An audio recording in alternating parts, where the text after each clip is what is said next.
casualties of war are the children. When kids are sent to war, they see things that can't be unseen. Things that will haunt them.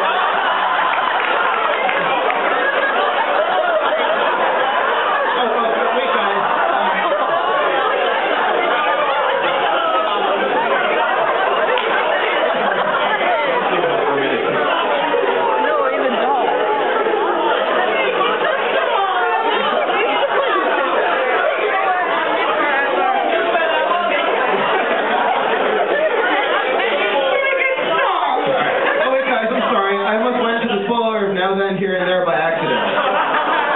There, that's better. Sora no Woto is an anime about the worst soldiers that Aniplex could come up with, and they made Bleach. The nations of Helvetica and Rome are at war. And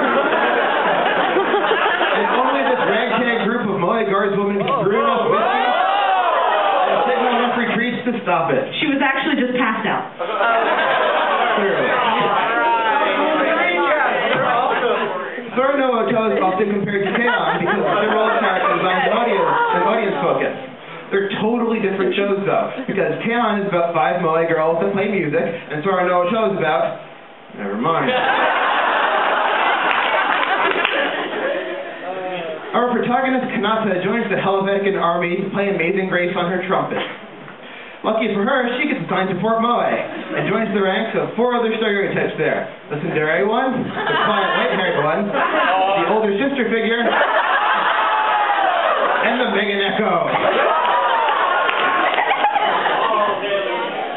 Kanata, being a woman of action, is always the first to volunteer for the toughest assignments the military can offer. In episode 8, for example, Kanata waits for a phone call all day and pees herself. These are the heroics that keep Helvetica safe from the Roman imperialist pig dogs. At the end of the series, the Helvetican troops come to Fort Moe and try to get the Moe squad to join up for the oncoming battle. The Moe squad does the best thing they could think of to help the army. They kidnap their own army's general, run off with an enemy soldier in their unstoppable death machine, use it to destroy their own army's tanks, and then climb to the highest point in the battlefield and play Amazing Grace. And it fucking works. That's it. War is over. Everyone take your fonts and go home.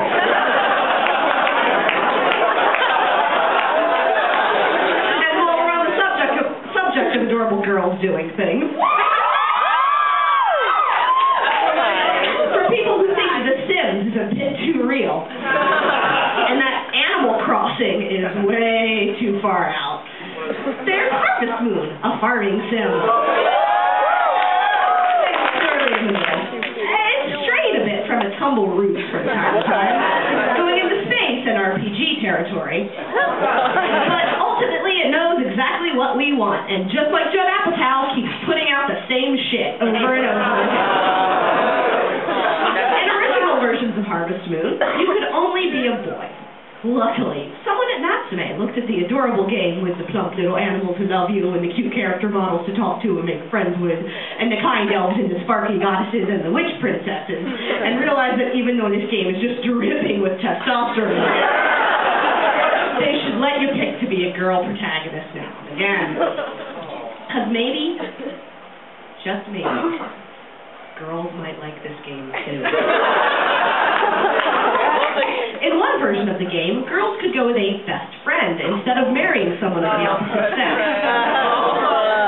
For whatever reason, this was left out of the American version. Personally, I blame the Mormons.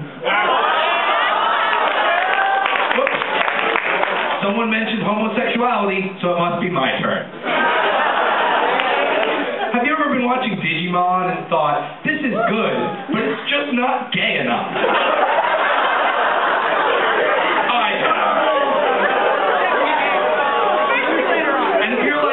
Well, you probably just go on DeviantArt. But what you should do is watch Onmyou Taisenki. It's about Riku, the first gay main character ever to appear in a shonen toy commercial. I mean, okay, they never actually admit he's gay, but, well, look. This is Riku. That little kid there in the gay clown pajamas. Keep in mind, scene takes place in feudal era Japan. Gay clowns won't even be invented until 1996.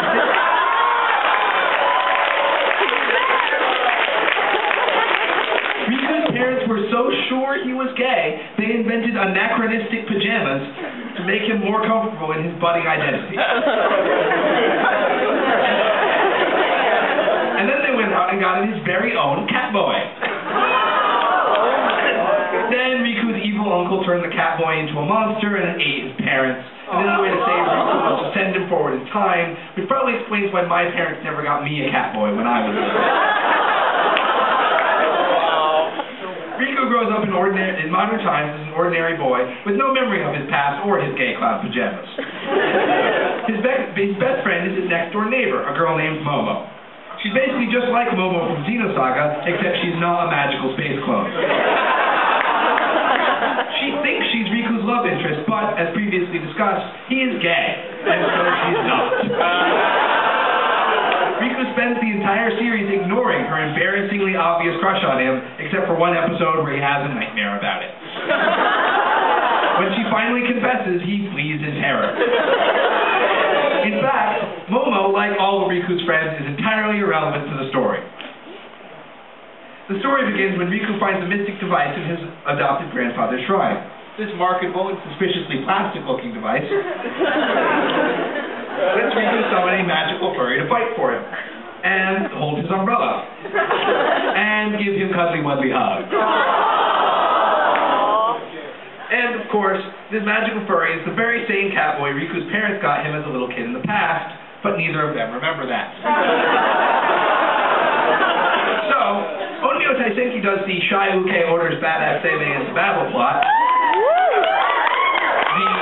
We used to be adorably cuddly kids, but now we have amnesia and we're strangers falling in love plot. And the I murdered your mom, but let's have sex anyway.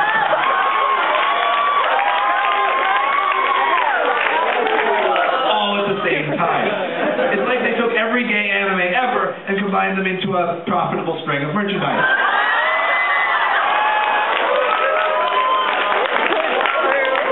And meanwhile, Riku meets a boy named Soma. Soma is homeless and wearing way too much jewelry for a 9-year-old. So Riku takes him home, and soon they're sharing a bedroom. Oh, and there's more amnesia. So much amnesia. It's like watching a Days of Our Lives marathon, and then bashing yourself on the head until you forget watching Days of Our Lives. See, whenever a magical furry loses a fight, their human loses their memories. Well, unless it's your mom. Soma spends the whole series really sad because his mom's magical furry was defeated, and she doesn't remember him. Except, although her magical furry really was defeated, she actually doesn't have amnesia at all. She is faking it. She just sits there in the park and pretends right to Soma's face that she doesn't remember him. This is all so she can watch over him safely, which she does by letting her 9-year-old son run off by himself, traumatized by grief, to sleep in the bedroom of an obviously gay, older boy she's never met with no adult supervision whatsoever. Congratulations, Soma's mom. You win the Akari Gendo Award for excellence.